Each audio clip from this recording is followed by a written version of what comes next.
Hello and welcome to this week's episode of the Veg Grower Podcast. My name's Richard and I want to encourage and inspire you to grow more of your own food in whatever space you have available. And I do this by sharing exactly what's been going on in my own allotment and my own kitchen garden here in Littlehampton on the south coast of the UK. Now, coming up this week, I have been out in the kitchen garden where I've planted peas under some cloches. I've also had some good news with the chickens. I've had a good day down on the allotment, and then back in the podding shed, I'm going to be giving my honest opinion on the HotBin trial. That's all coming up this week, so let's get on with it. Well, I'm stood here in my kitchen garden at the moment, and I've had some rather good news this week. As you know, a couple of months ago, I got a couple of new chickens just to try and keep our stock of chickens so we can continually keep eggs coming in. A few weeks ago, one of those chickens started laying these beautiful blue coloured eggs, which were absolutely fascinating. This week, the other one has started laying these sort of chocolatey green coloured eggs, and they're absolutely beautiful colour, I've got to say. But this means that we are now getting 4 eggs a day every single day, which is plenty of eggs to keep us going, and we're rather happy with it. Now, of course, the chickens are locked up. They are having to stay in their run because of bird flu that's going around at the moment, which is rather annoying because I don't feel they get enough room to run around when I can allow it. What I have been doing, of course, is just giving them some of our leftover greens, bits of kale, bits of lettuce, bits of chard, even outer leaves of cabbages. Anything we can give them, they are having, just to supplement their food that little bit more. And I think they're quite grateful for it, really. I do think it is important for chickens to get some fresh greens as regularly as possible. And this is why one of the things that we do tend to grow is fresh greens for the chickens as well. It's part of our system. I tend to give them the leaves that aren't the best, shall we say. So you know when you harvest some lettuce leaves and you get some that might be a bit nibbled or just not looking great, I always give those to the chickens. Nothing gets wasted. They turn that into fuel for themselves, which produces manure and, of course, eggs for us. Win-win. Win-win. This is why chickens for me are such a great thing to have in the vegetable garden. Now, one of the other major jobs that I have been doing this week is, because we are in December, I have been, of course, putting my cloches out to get those in use. And this is particularly paid off because I've planted out some peas that I started from seed in my shed. Now, these peas, I actually sowed the seeds a few weeks ago inside this new type of tray that I've discovered called Buster Seed, which is basically like a root trainer, just a bit more rigid and feels like it's going to last a considerable amount of time. So it's something I'm quite fond of using and testing. What I like about this Buster Seed is that each row comes out individually and is easily cleanable and is easy to use and will last quite a long time. Really impressed with it, I've got to say. I just filled it up with multi-purpose compost, put a single pea seed in each little segment, in each little pot, if you like, and I've left that in my shed to grow. Now, they are now 10 centimetres tall, so it was time to get them in the ground. First of all, I went to the bed that I was going to use. This is a bed, one of my long beds, and I've just cleared away any weeds and top dressed with a bit of compost.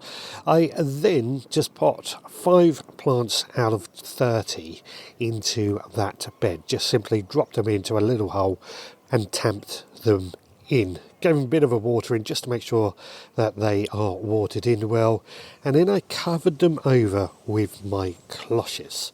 Now, I've only done 5 out of 30 because I don't want to kill them all off. This is my way of just making sure that they will survive outside. Because they have been in my shed, I want to make sure that when they go outside it's not too cold for them all and I lose them all.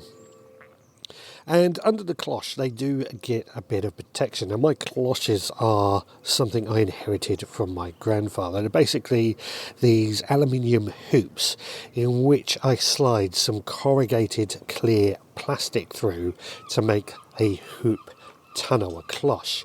I find them to be really, really good. They're very, very old, I have to say, and some of the plastic has gone brittle, so we're going to be looking at improving and replacing that in the not too distant future. But the metal frames themselves, the aluminium frames, are lasting a very, very long time. And best of all, they are providing warmth and light to my plants that are going to be growing underneath these cloches. I've got quite a few of these cloches, and at this time of year, I do think it is so important that we try and make sure that we protect our plants as much as we possibly can. And the use of cloches is one of those that we could use. Now, obviously, as you know, I am trying to do a bit more of a mixed planting style. So if these plants survive being planted outside at this time of year, we've still got a few more that we can plant in other places, just to try and mix things up, try and ensure our polyculture style will work in the garden. But because my cloches are quite long, they're about 4 foot long, that's not quite going to work in the same way. What I could use instead is, of course, just some plastic bottle. I just cut the top off the plastic bottle, pop the plant in the ground and place the plastic bottle over the plant. I've got to admit, these are not the most attractive at all, but they are a cheap and easy way of trying to protect our plants and give our plants the opportunity to grow in this time of year, which should hopefully lead us to some early crops come next year. It's all about making sure they are protected. And at this time of year, okay, it's still very, very mild, but we could certainly get some very, very cold temperatures still. The temperature could suddenly drop, especially, I expect, throughout January, when it generally does get colder. January, February, it does tend to get a bit colder. So we want to make sure our protection is in place. Another thing we can of course use is fleece. Now, I've got to admit, netting is not my preferred choice, but fleece, which is just a very thin blanket, that does make a huge difference. I keep an eye on the temperature, and if I see that we're going to get any frosts come in, I run out with my fleece and I cover over my beds just to protect my plants that little bit more. It seems to work quite well. Now, of course, we are continuing to get food from this garden. I can see Brussels sprouts and cabbages and broccoli, all are doing well. We've, of course, got our chard and other things like that. Parsnips are looking good. I'm also really pleased to see that my garlic and my onions are all growing rather well as well, which means, you know, we're going to get crops next year. As long as everything continues, they're growing, they've germinated, they're doing exactly what I want them to do. Very, very happy with that, to say the least. Things are off to a great start for this year, because I always say that the season for me starts in September. Right, I'm going to head on down to the allotment now. In the meantime, let's find out what's been going on in the Supporters Club this week. Well, I hope you are enjoying this podcast so far. If you are, then please do leave us a rate and review. I know I ask this every single week, but it really does help us. It really is so important to keeping this podcast running and making us more discoverable. It is such a big help. But not only that, if you are also enjoying this podcast, then please consider becoming a member of the Veg Grower Podcast Supporters Club. For just £5 a month to be a member, you get access to extra behind-the-scenes podcasts that give you a bit of an idea what's going on here at the Veg Grower Podcast HQ. Added to that, once a month you will receive through your letterbox our monthly seed pack. And that seed pack contains a collection of seeds that I've chosen to be sown in that very month. So they're not hanging around waiting to be sown, they can be sown pretty much straight away in that very month. Included with the seeds, of course, is a copy of our mini newspaper, which gives you a few tips on how to grow and sow those seeds, as well as a few other ideas of what you could be doing throughout that month. As an example of what we have been sowing over this last week, we have sown some lettuce and some chili peppers. Both of these are great for sowing throughout December. I often sow chilies in December in my heated propagators because I find they really benefit from that long growing season. And that's certainly something that we do here at the Veg Grower Podcast HQ.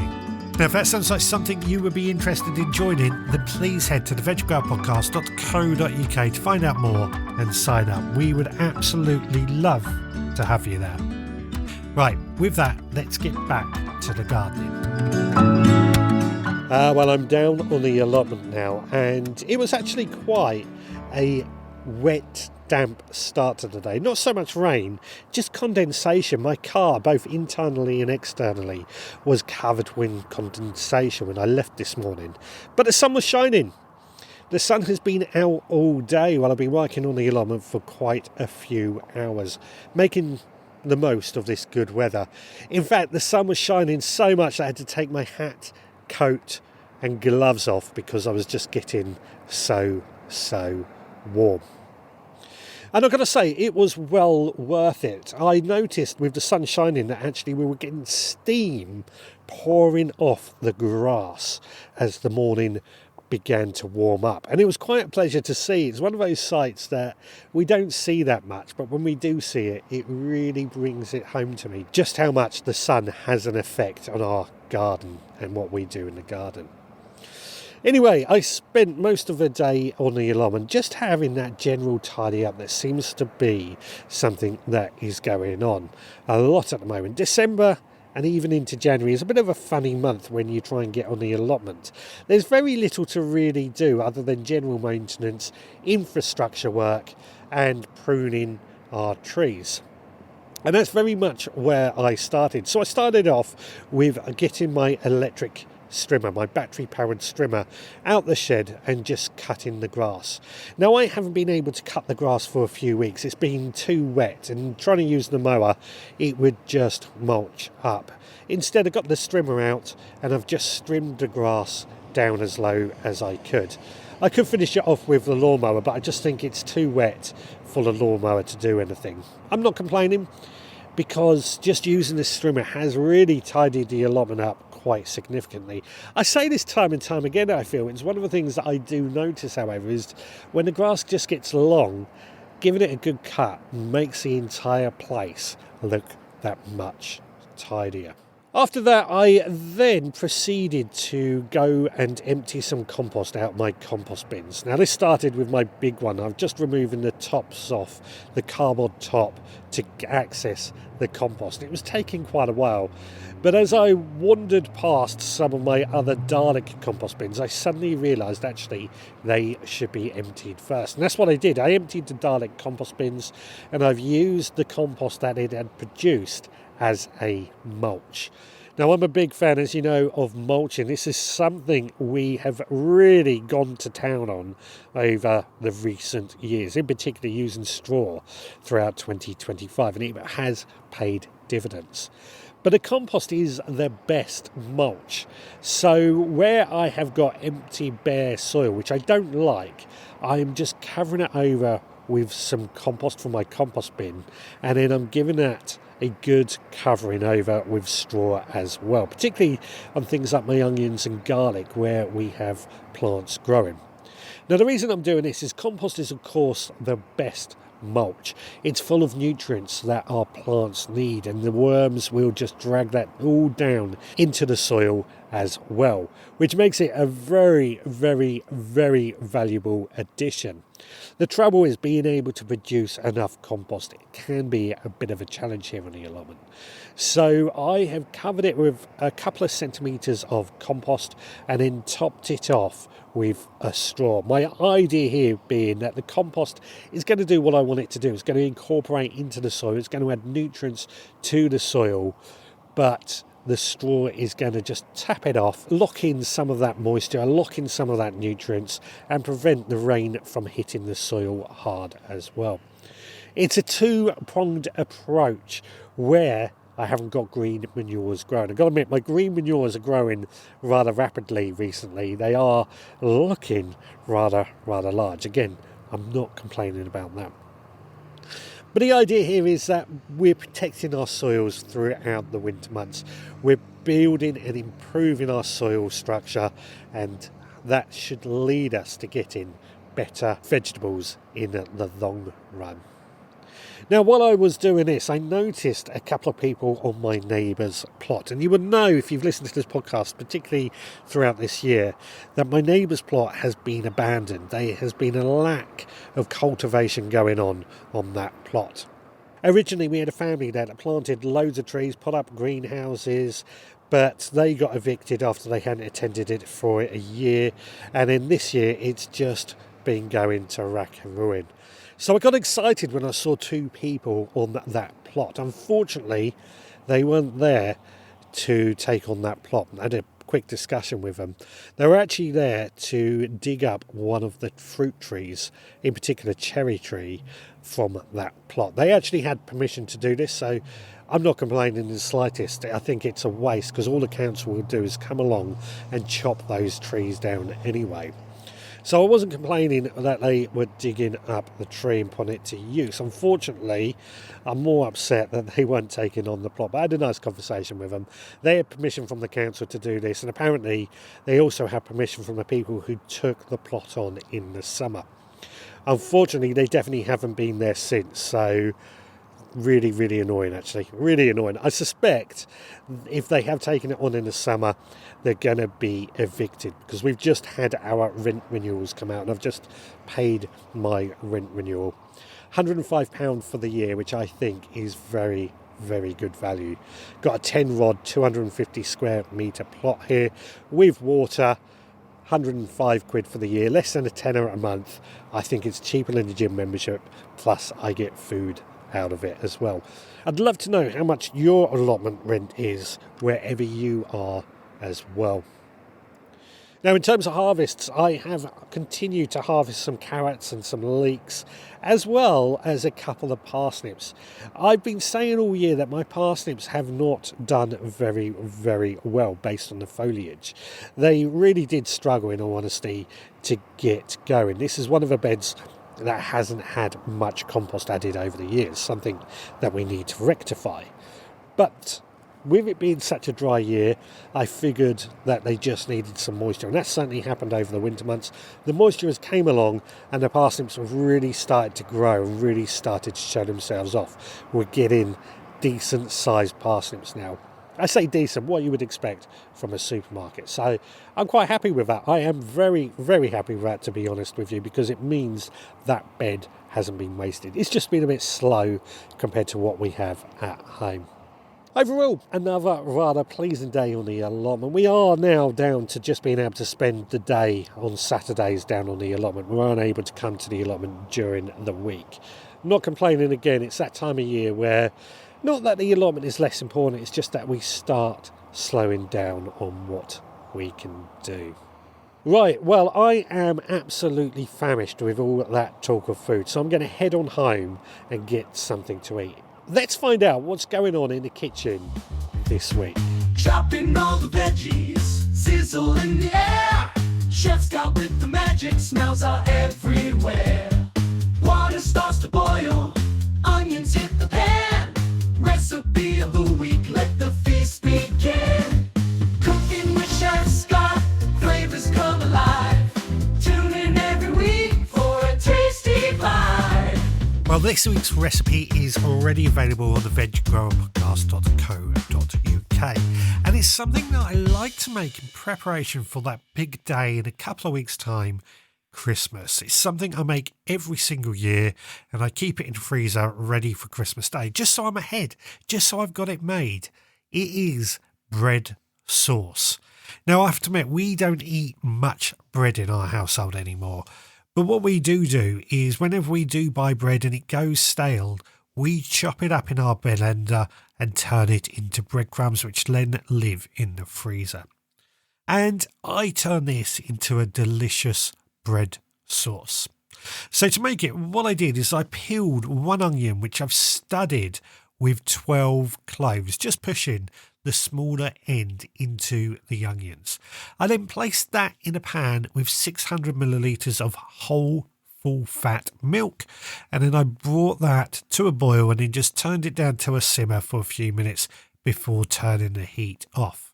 I just let the cloves and the onion steep inside that milk, just impart some of that flavour into the milk for about half an hour. It's important not to rush this step because, well, it makes all the difference. After this time, I then removed the onion with the cloves and I then poured in our breadcrumbs, mixing them all as I went, stirring and then just gently heating to bring up to a simmer. I also grated in a bit of nutmeg and some salt and pepper, just to taste. Once the sauce was nice and thick, it was ready. Really that easy. It's ready to serve at this point, but I actually put it in our freezer at this point, once it had cooled down, of course. And then Christmas Day, I would just pull it out the freezer, warm it back up, maybe add a splash of milk and a splash of butter just to rejuvenise it. But it is ready to serve and it is absolutely delicious. This, in my opinion, should be on everyone's Christmas dinner plate. Really easy to make and really, really simple. You can impress your family with homemade bread sauce. Go give it a try. Recipe is on our website at theveggrowpodcast.co.uk. Now, this year I have been trialling the HotBin composting bin. I've spoken about it quite a bit over this year, including getting Andy on the podcast from HotBin composting. Unfortunately, I was hoping to get him on the podcast for December, but it's just been difficult to pin both of us down with an exact date. It's been a little tricky with things going on. But I still want to give you my own unbiased opinion on it because, well, I have been pleasantly surprised with just how well the HotBin composter has produced. Now, if you don't know what HotBin composter is, it is a compost bin, but it's made out of an insulated material that traps in the heat, and this helps speed up the composting. The claim is it can actually make compost in as little as 30 days. Now, I began my trial back in May, and I just filled it up with our normal compost material, and in comparison I filled this up with a standard Dalek compost bin, and I put the same amount of material in both bins at the same time in order to try and keep it fair. So we would fill it up with green materials every time I cut the grass. Half of the lawnmower bag would go in the Dalek, another half in the hot bin. I would also add to that brown materials. Now, this was where I had a bit of difficulties trying to get enough brown materials. Usually, I would use the chicken waste, the chicken bedding, straw, wood shavings, chicken manure, and that has always served me quite well in the past with my composting. But what I've been doing this year is keeping the chicken waste in a separate compost bin because I'm trialling a bit of an experiment with it, which I don't think is going to work in all honesty, so I probably will go back to adding chicken waste to our normal compost bin. But in order to get enough browns, what I did instead is I invested in a paper shredder, and I just shredded any waste paper that I produced.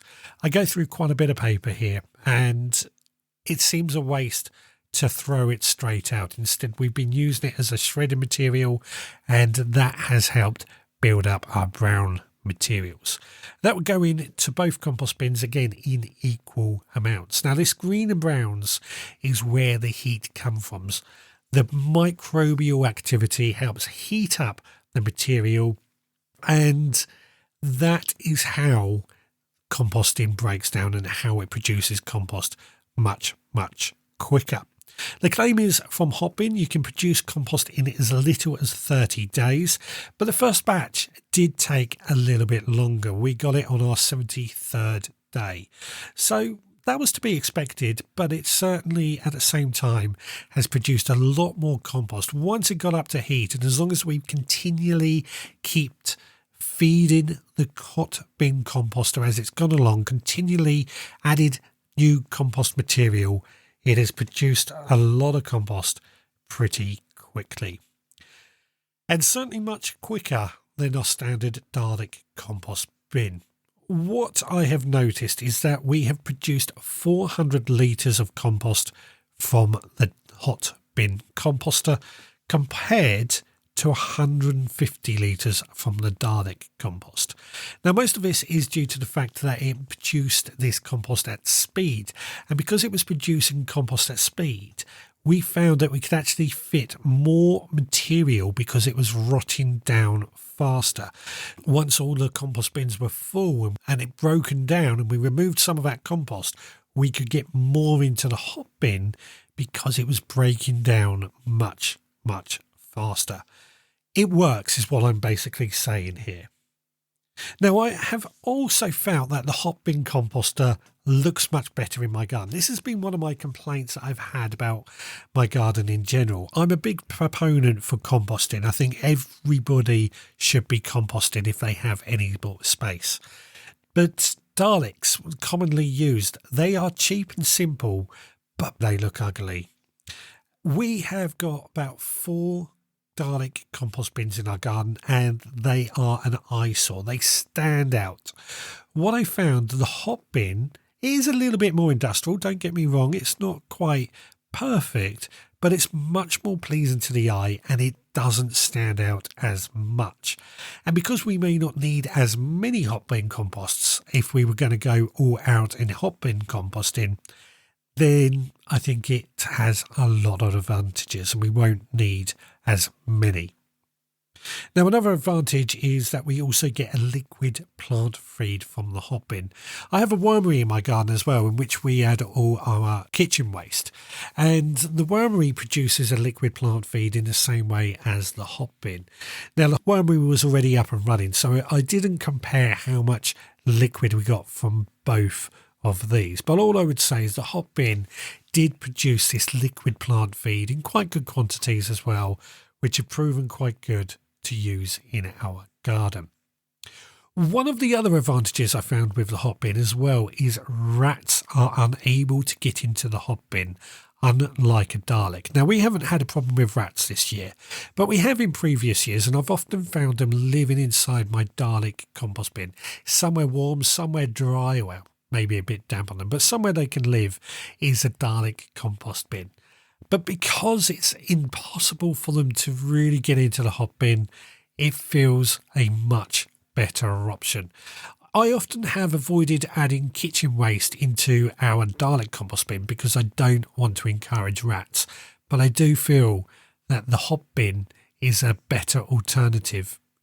It may mean that we reduce the amount of kitchen waste going into the wormery or the sub pod, but it will produce compost, which is ultimately what we want. Now, I know quite a few of you have brought the HotBin composter. I've had a lot of feedback about them as well, which brings me up to the only negative that I can find. That is the price. Now, I say the price because I do believe in supporting UK companies. I do believe in supporting small companies and people who are coming up with good products. But a Dalek compost bin could cost somewhere between £30 to £50, whereas the hot bin is over £200, and they certainly start at just over £200, with the bigger versions costing in excess of £600, which is a huge difference in price, and for some that might be very, very hard to swallow. Not all of us have a lot of money to go and spend on a hot bin composter. We did have a discount code. I'm not sure if it still works, but I will add it to the show notes in case it does still work.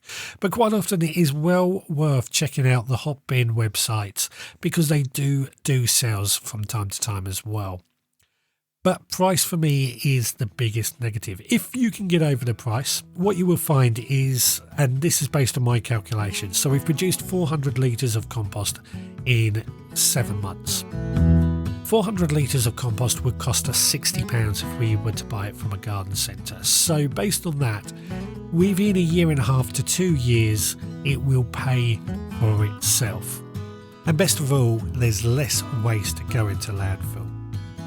Now, we will continue to trial our HotBin. We will continue to produce compost and just see how well it works in the long term. But I'd love for you guys, if you've got HotBin composter, let me know how you've got on and how well it has worked for you. If you can afford one, it's well worth the investment. And for me, they are a game changer in the garden. I would definitely be investing in more in the future. Well, that is the end of this week's podcast. We're coming up to the end anyway. If you've enjoyed this podcast, then please rate and review on your podcast provider. We really appreciate any rate and reviews that we get. I haven't had any come in over the last week, but it's December, it's a quiet month, and gardening really isn't on the forefront of most people's mind. Christmas is the top subject at the moment. But please do rate and review, it does help us. If you've enjoyed this podcast, you want to help support us and keep us going, then please consider becoming a member of the Veg Grower Podcast Supporters Club. Details on that at theveggrowerpodcast.co.uk, which is of course our website. Now, while you're on our website, you can of course leave a comment on the bottom of a blog post, or you can leave us a voicemail, which is a great way to get in touch and share a few of your thoughts. Don't forget, you can also email me, richard@theveggrowerpodcast.co.uk, and you can find me on pretty much every social media platform, including our Facebook group. Well, with that, it's time to pack this up for another week. We will be back again next time, so until then, please take care.